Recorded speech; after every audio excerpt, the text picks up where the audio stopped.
and all my doubts and demons on their way.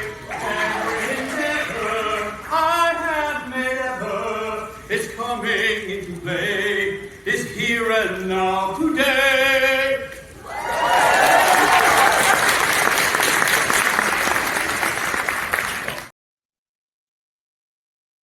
Hello, hello, friends. Thank you. And this is the moment where you get to enjoy my next amazing guest. I appreciate all of you. You got to ring the victory bell for being here and being so amazing.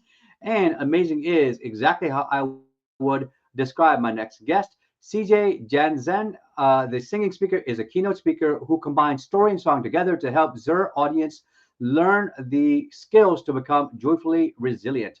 When life knocks us down, reclaiming our identity can be really hard. CJ walks their audience through gratitude, becoming willing to fearlessly fail, rediscovering purpose and passion, finding community with actionable steps. CJ created their own mantra to share with the world: choose to live joyously within the tempest of adversity. So, without any further delay, the super talented, super beautiful, the one that walked to school uphill both ways in the snow, barefoot, the one and only CJ Janze.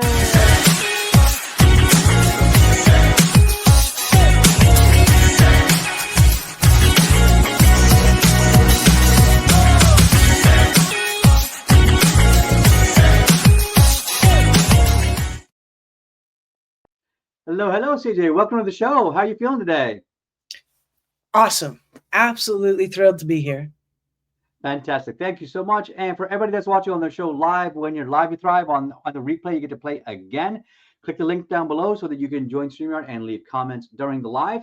And let's just dive right in, my friend. So I got to say, this has been a very interesting a conversation we had prior to the show, because, as you know, I love to sing too. And you're a singer as well. So, when you talk about your sort of like a life saying, choose to live joyously within the tempest of adversity. What does that mean? During a very low time in my life, Mm-hmm. I had the choice between life and giving up. And I've come across this breaking point, unfortunately, multiple times in my life. Yeah. And at that moment in time, I had the choice to just say, oh, to heck with it. I'm just going to drink myself to death. I'm going to give up on my health. Yeah. But instead, I found a moment of gratitude. And by learning to live in that state of constant gratitude, I've learned how to live joyously within that tempest of adversity that we call life. Yeah. That's beautiful. And I think all of us, there's been a lot of scientific studies and demographics that show, especially even during the holidays, there's an increased tick in depression, anxiety, suicide, and these people unfortunately may not have a connection to someone that can help them find that joy and to live within that tempest of adversity, because that tempest of adversity is all around us, isn't it? I gotta say, like when I've been through low points in my life as well, and how did you move forward after your illness took away everything? It took a number of different things. One was learning to be grateful for everything that I did have. Because when everything is taken away, you lose your sense of value and everything seems dark and dim and just, why bother? And it started with me learning to appreciate the smallest of joys. Like if I look out my back door, there's this beautiful oak tree. And in the summer, in the winter, it's too bright for me to look out. I'm light sensitive. But in the summer, there's this beautiful canopy of leaves. And I look at the base of the tree and I can see this dancing, dappled sunlight that's under that tree. And it brings me joy. And I started to appreciate those small little things. And every Yeah. time I started looking for the small little things, there were more small little things. And I just slowly built up that ability to find gratitude in each and everything that was around me. Even when Ooh. things were just going horribly, there was always something to be thankful for. So that was like the first step of many. What's funny is I just gave a speech on, and it was actually titled "The Power of Gr- Gr- Gr- Gratitude" this week, and and and it's funny that you mentioned that because this is like by sheer coincidence, but yet maybe it's not. We find people that are in synchrony with our emotions and our being, and I always find that the more people that I interview on my show, I just find amazing people that I get to connect with and to share these things. Now, finding that gratitude, I can tell you're somebody that has found that gratitude, and you're steering others to help you along that path. So, um, like you've had some challenges along the way too. Like as you know about like my speech challenges, you were actually disabled. So can you tell me a little bit more about like what did becoming disabled give you, not do to you? I guess with every dark spot, they say Mm-hmm. there's a silver lining. Mm-hmm. And I have to agree. Without me getting sick, I would never have been forced back to Canada. I would Yeah. never have made it through the doors of AA. I would never have made Mm-hmm. it back into a church. I would Mm-hmm. never have gotten that community of people around me that got Yeah. me to all of my doctor's appointments to finally get a diagnosis and figure out what was Mm-hmm. wrong. And each of these things, they are all interconnected. And I am alive today because that alcoholism probably would have stolen my life 4 or 5 years ago, simply Mm-hmm. because I was on a very quick downhill slide. I didn't fully Mm-hmm. understand. I knew I had problems, but I didn't Yeah. understand how much trouble I was in until I made it home. Mm-hmm. And then once you got home, what did you find helped you the most?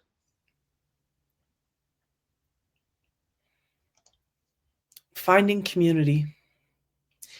Whether that was the AA community or my faith community, Got it. my Mm-hmm. volunteering community. I couldn't work. I can't hold a traditional job. So when I could go out and do things, I used that time to help others because that gave Mm-hmm. me a greater sense of self-worth again, something I'd lost when I got Mm-hmm. sick. Got it. Okay. And now, what's funny? I just gave an interview not too long ago, and I actually said something very similar about that. Is that in the past couple of years, actually my whole life, I always thought I had to win and achieve all alone in order to be of value. And in more recent years, I've realized, where my happiness and my fulfillment comes from is being in a community of people where I can uplift others along the way too. And there's a saying um, uh, from Africa. There's an African proverb that says, "If you want to go somewhere fast, you go alone. But if you want to go far, it takes a village." And that village is really what it takes to get somewhere really far where you can really create that impact that you want in the world. Um, we say the same thing at the karate school is that, the karate school becomes your second home. It's not just all the teachers and the instructors and the head teachers but it's all the other people, like the other students in class, the other parents watching you. Somebody's sibling is hanging out in like the waiting area doing their homework, and then you chit chat with them in between classes. All of a sudden, you learn something and you connect with another human being in a unique way. So I love that you said that. You gotta ring the victory bell because I was just talking about how community is so fulfilling once you're willing to let that in. Um, Yeah. so tell me a little bit more about like what is it that you do now to help others?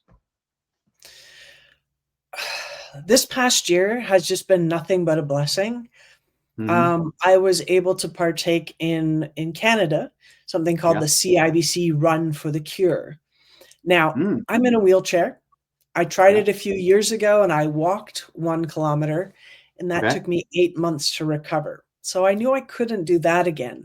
Oh, wow. So instead, I took the event and I made it my own, and I swam for 1 kilometer. Ooh. And with that opportunity, I was able to raise $3,297 for breast cancer research. Fantastic. I also volunteered my time as part of a choir that helped to raise over $15,000 towards building a low-income apartment complex for seniors. Ooh, nice. And last month in December was the best thing that ever happened to me, or one of them anyway. I created a show called Disability Unleashed. Yep. In Canada, in July, it's Disability Pride Month.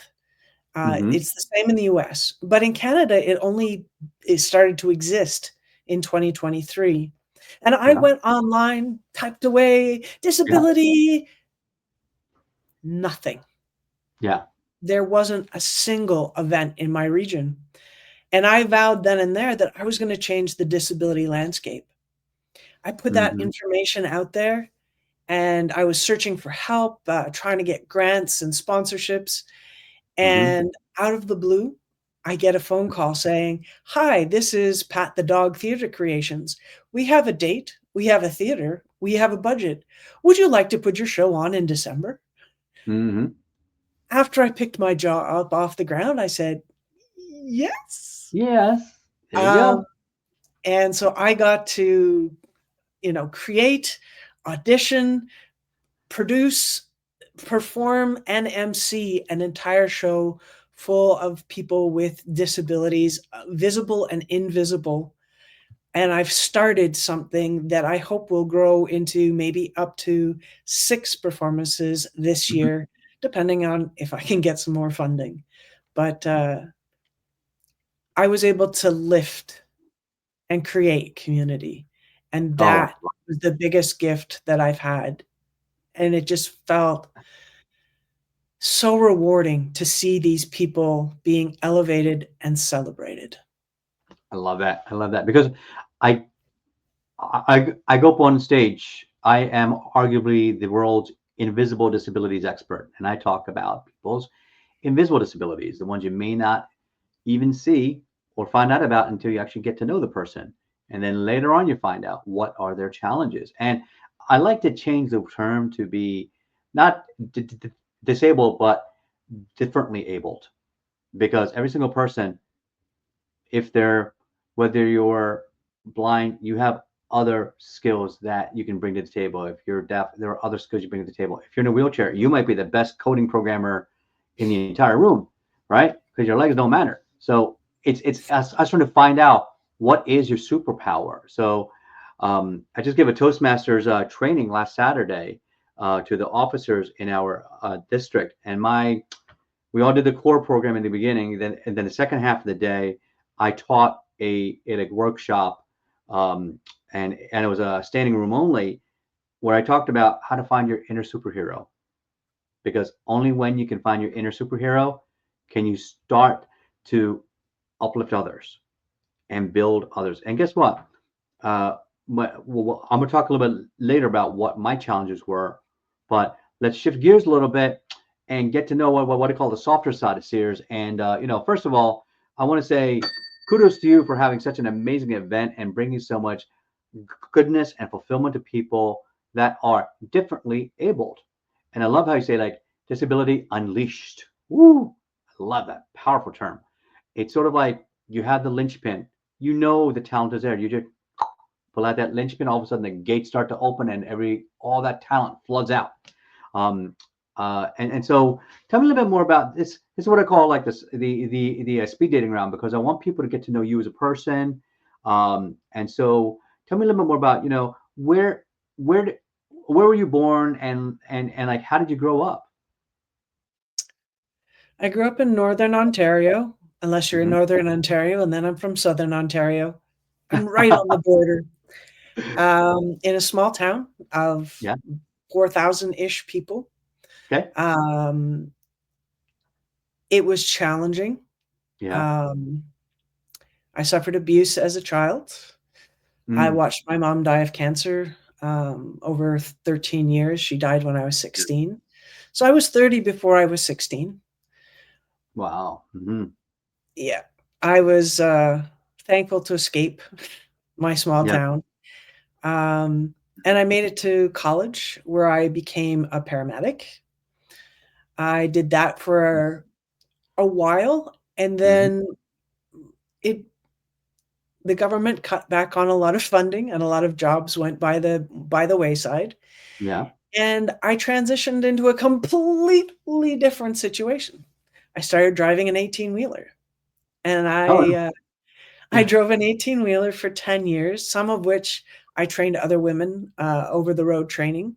And I absolutely loved doing that part of the job, wow. helping the next generation of women become really solid drivers.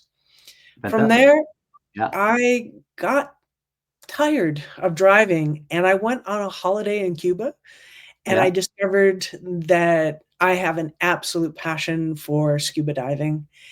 And on a wing and a prayer, I left my job and I started that lifestyle. I became a open water, advanced, rescue, assistant instructor, scuba diving, Yep. all the way up to a master instructor level.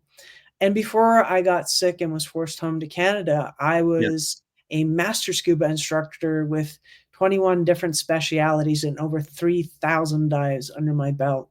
And I still miss it passionately every single day. But I My God, wouldn't that be sounds who I so cool. It's am. like, Yeah. So now I'm what's cool incredibly is lucky. when I think about, like I was an EMT in college and I love that. And Mm. when you talk about cancer, my aunt died of acute myeloid leukemia when she was 25.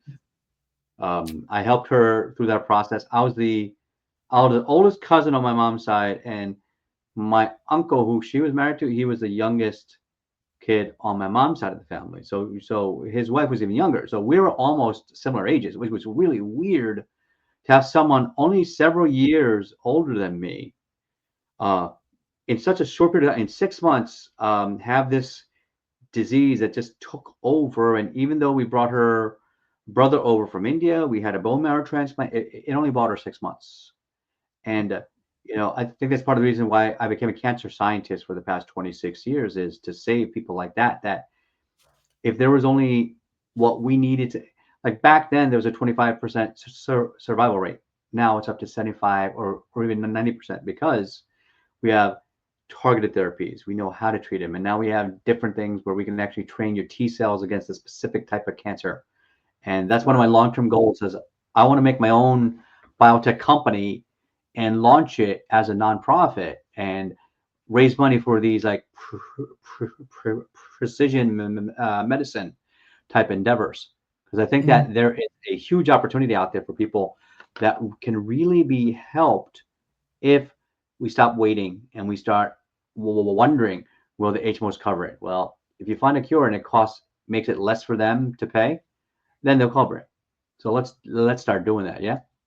What about Exactly. um, tell me about growing up. Was there a movie or a book that helped inspire you become who you are?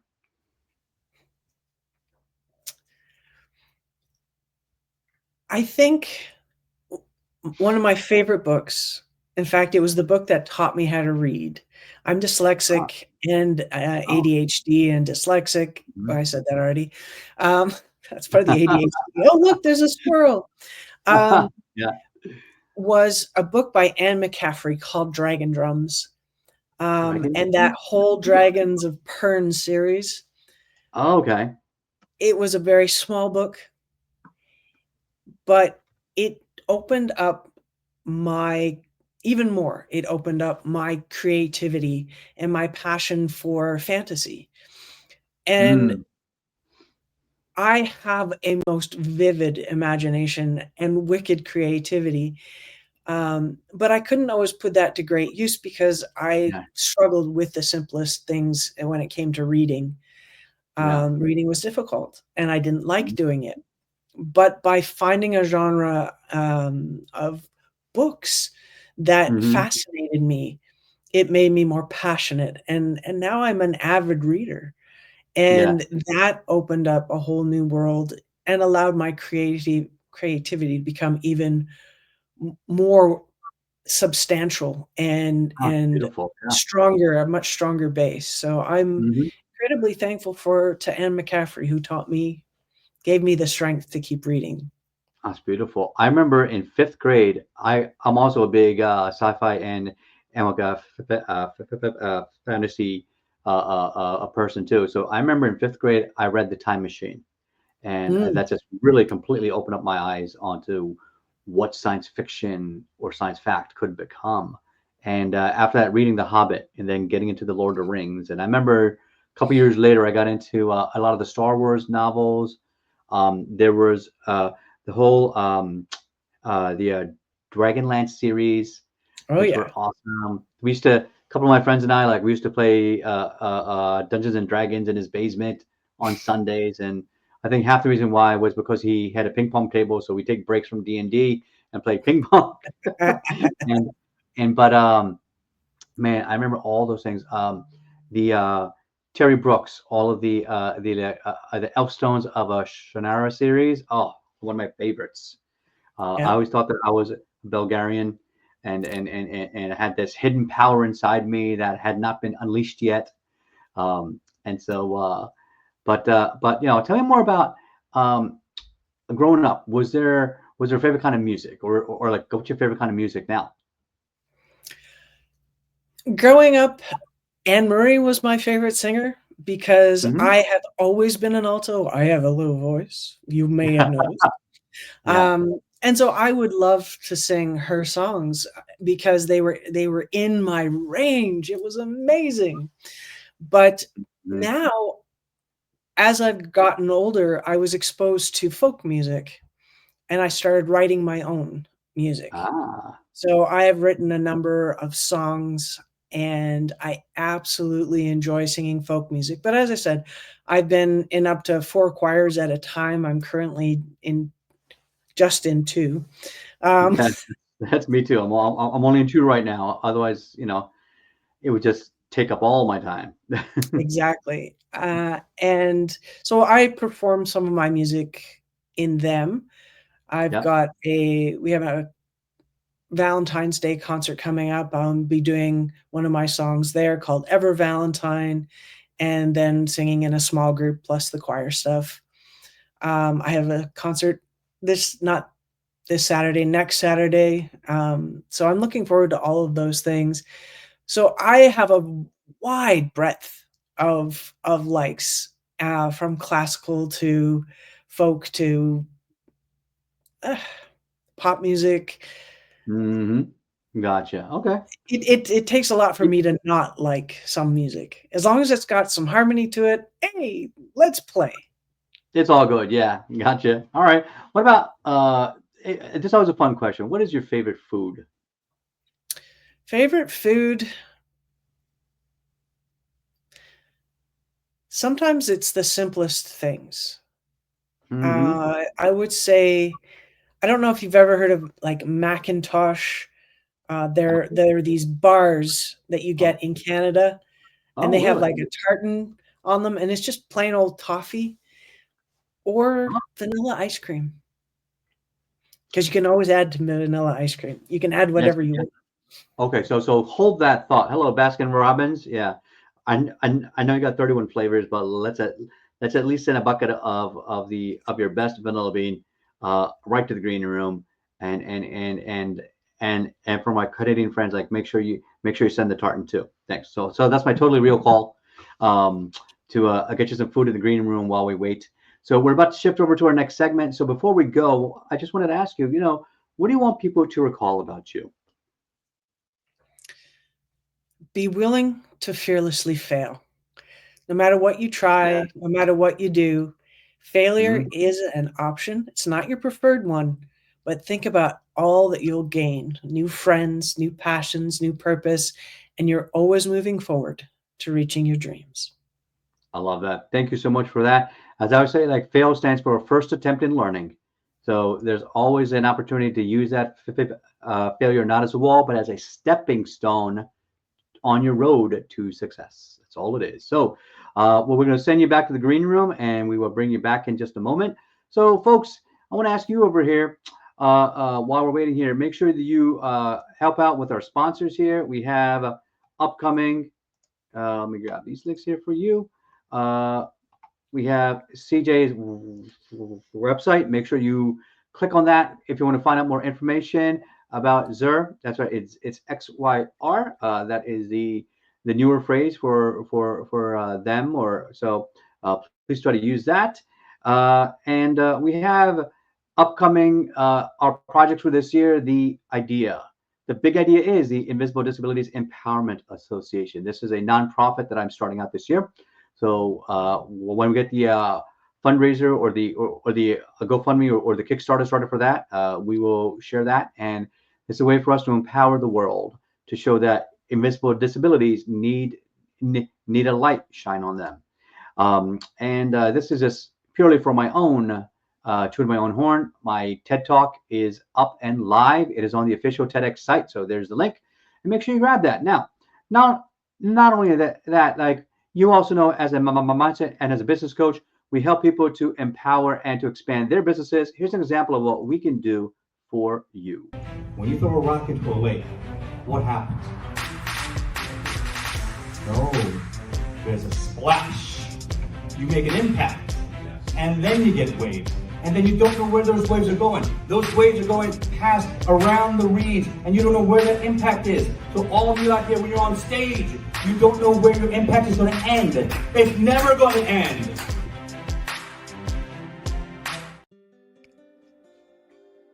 All right, folks. So today, in today's 60-second mind shift, I want to ask you, have you thought about failure as a growth means? You know, Einstein even said that the road to success is through failure. And I just mentioned earlier today, you know, failure stands for first attempt in learning. A lot of us think that we are scared to grow because we're scared to fail. But here's what I say. There's a book out there called Fail Forward, right? And if you start to fail and start to think at every single failure as a learning opportunity, you're going to realize you're not failing, you're learning along the way. You are now starting to brandish a sword that can cut through anything, because now you've been sharpening that sword through every experience, through every learning. And by doing so, you know, to use a D&D analogy, like you're going to start to roll a hard 20, you know, and then all of a sudden, now you get a 100% crit on the next dragon that you're going to be facing. So, you know, think of failure as an opportunity, every single one of us, because if you lean into that failure, every single the business out there that has started, most people have failed before. 95% of small businesses fail within the first 5 years. So with that, given that high failure rate, why are so many people getting MBAs where they start to work on J curves, where they show your company is going to make less money in the first 5 years and then finally catch up and break even to get you into the black? Well, why does it take so long? Let's reinvent what that means. Every single major business in the past 10 years that has broken the $1 billion mark is because they have disrupted the industry. Tesla, Airbnb, what else? Uber, Lyft. There's many others. And think about what Apple has done, being $1 trillion company. You know, Amazon becoming $1 trillion company. They have disrupted what they thought, how people buy and they connect with their products. So think about if they had failed originally, you know, suppose they had stopped, right? Then we wouldn't have the lifestyle that we have today. So think about that.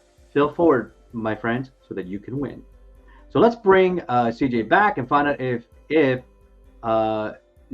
Zer saved me any food. So how was the food? Did you save me any ice cream?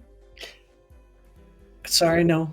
But No not the problem. ice cream, but I saved you some of the toffee because Ooh, you've not nice. had toffee until you've had Macintosh toffee. Okay, I will definitely have to try it sometime. So tell me a little bit more about what did you glean from that 60-second mind shift, and what would you add to it?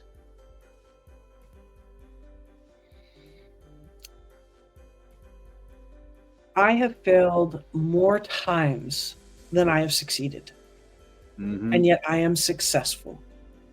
Yep. I may not ever successfully run an MLM business, but I've learned that I will probably never succeed at running an MLM business because that is not my purpose and passion. It is by Mm. trying new things that you find that purpose and passion. It is that willingness to fearlessly fail that opens the opportunity, opens your eyes, and introduces you and gives you those connections to other people that will lead you towards success. Oh, so It's much beautifully said. harder to be Mm-hmm. successful in life without the help of others. There's no such thing as just I.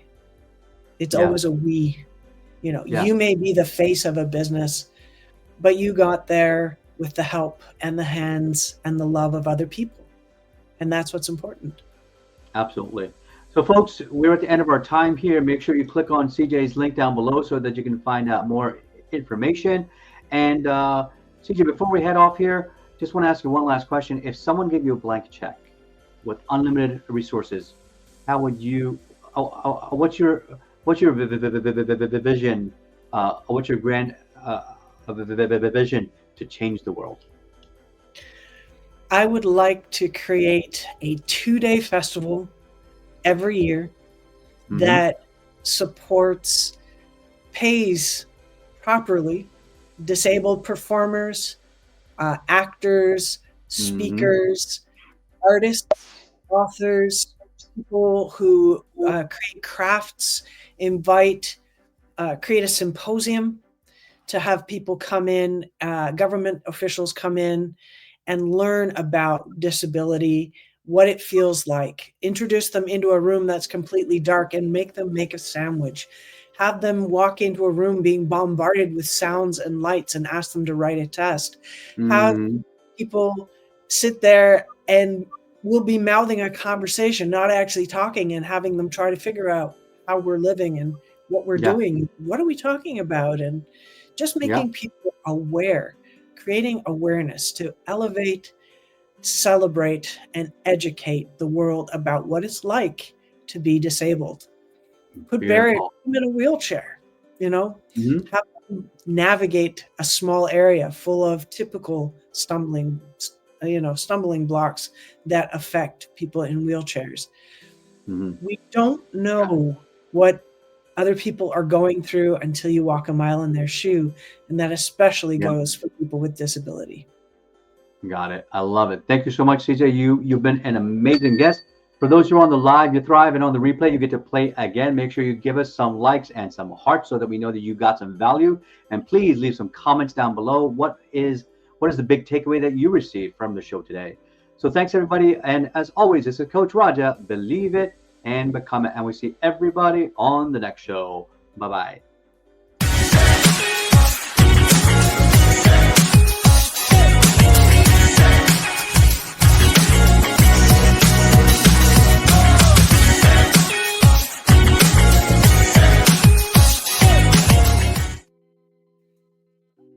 All right, CJ, quick 3 questions for you, and we're out of here. Why did you want to be on the show today? I was attracted to your energy in the mindset group that we met in.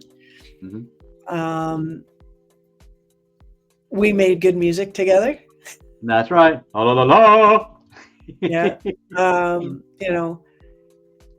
One of the things that in my show was the very first song that we did was we shall be known by the company we keep, and those words mean the world to me. Oh, that rings true, doesn't it? I love that. We shall about- be known by Mhm. the company we keep. And I was in good company. Yeah. What about what was your biggest takeaway from the show today? I think we focused a lot on being willing to fail and how failure assists us in growth. We Right. can't always be successful. So Uh-huh. therefore, it's really important to understand that, yes, it feels bad, but look around at the bigger picture and see what you gained. Hmm. Beautiful. And last question, if on a scale of 1 to 10, how much would you recommend me to somebody else's stage? Absolutely a 10. Beautiful. Except I I love can't it. show it. Here we go. 10. I love it. Thank you so much, everybody. And as you know, the podcast crew knows what to do from here. So we will see you all next time.